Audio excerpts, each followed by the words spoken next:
Good morning, children. How are you? I hope you are fine. Children, today we are going to read about noun.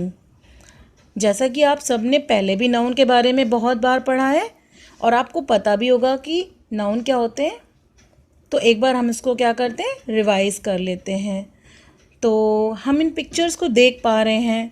तो पहली picture में हमें एक boy दिख रहा है, दूसरी में एक डॉग दिख रहा है, फिर स्कूल दिख रहा है और फिर क्या दिख रही है, एक गर्ल दिख रही है और गर्ल के हाथ में एक बुक भी दिख रही है।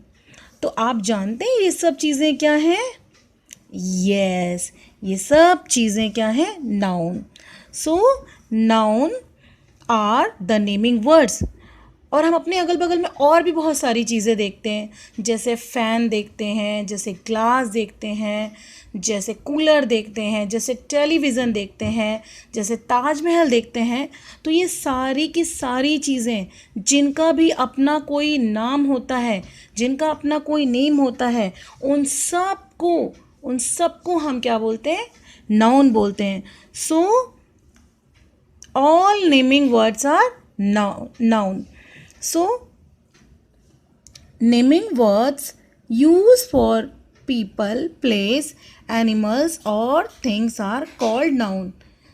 Noun is the name of any person, place or thing. तो अब हम पढ़ेंगे kinds of noun के बारे में। तो जो हमारे नाउन होते हैं वो कितनी तरह के होते हैं?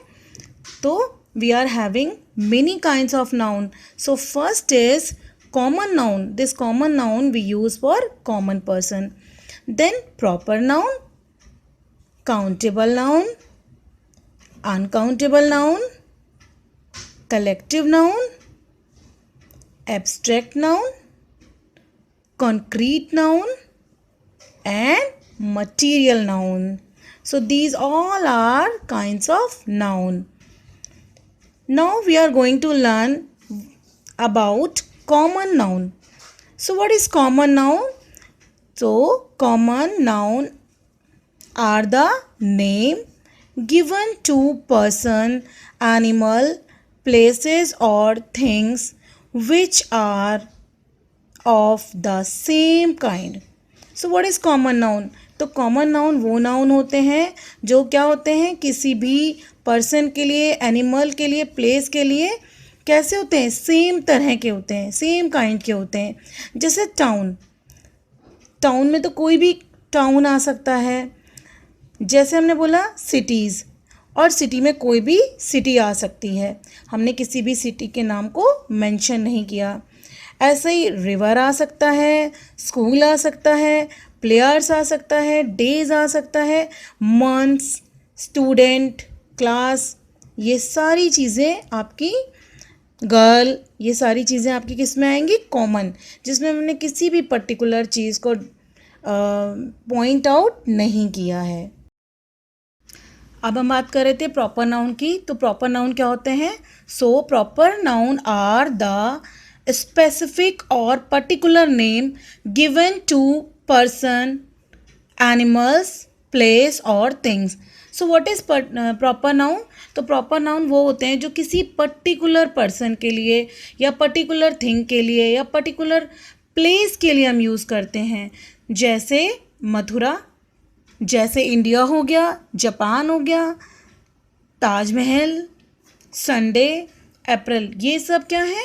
पर्टिकुलर प्लेस के नाम हैं या पर्टिकुलर डे के नाम हैं या पर्टिकुलर, जैसे मथुरा भी पर्टिकुलर प्लेस है। तो जो हमारा प्रॉपर नाउन होता है वो पर्टिकुलर पर्सन के बारे में बताता है। जैसे हमने बोला अमित, तो ये किसी पर्टिकुलर पर्सन का नाम है। जैसे हमने प्लेस आपको मथुरा बताया और पर्टिकुलर डे हमारा Sunday. Now we are going to talk about collective noun.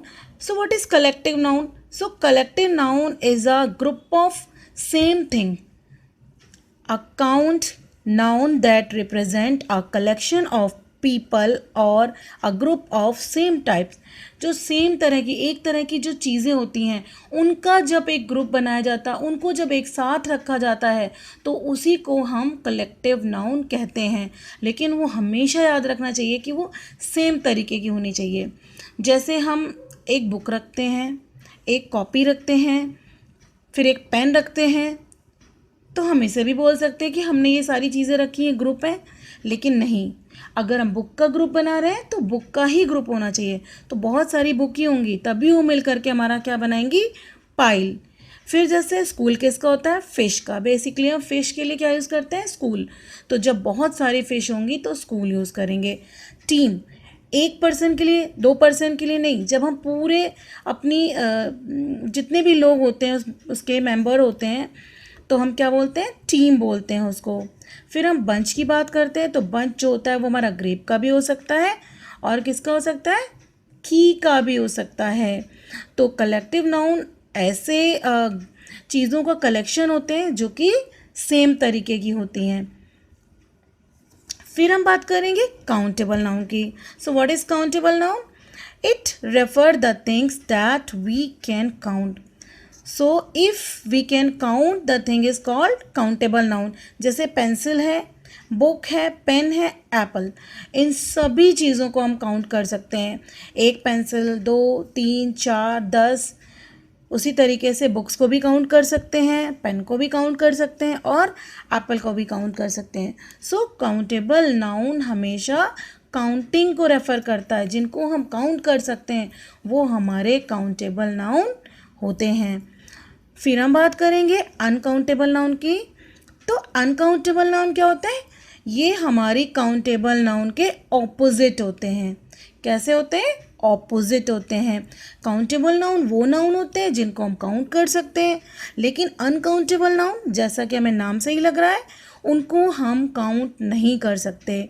So it refer the things that we can not count. So these are called uncountable noun. For example, salt. Can we count the salt? No. Cheese, rice, sugar, sunlight. Can we count the sunlight? No. So ये सारी की सारी चीज़ें हैं जिनको हम count नहीं कर सकते, इसीलिए हम इनको क्या बोलते हैं, अनकाउंटेबल नाउन बोलते हैं। तो आज हम यहीं तक पढ़ेंगे। Thank you.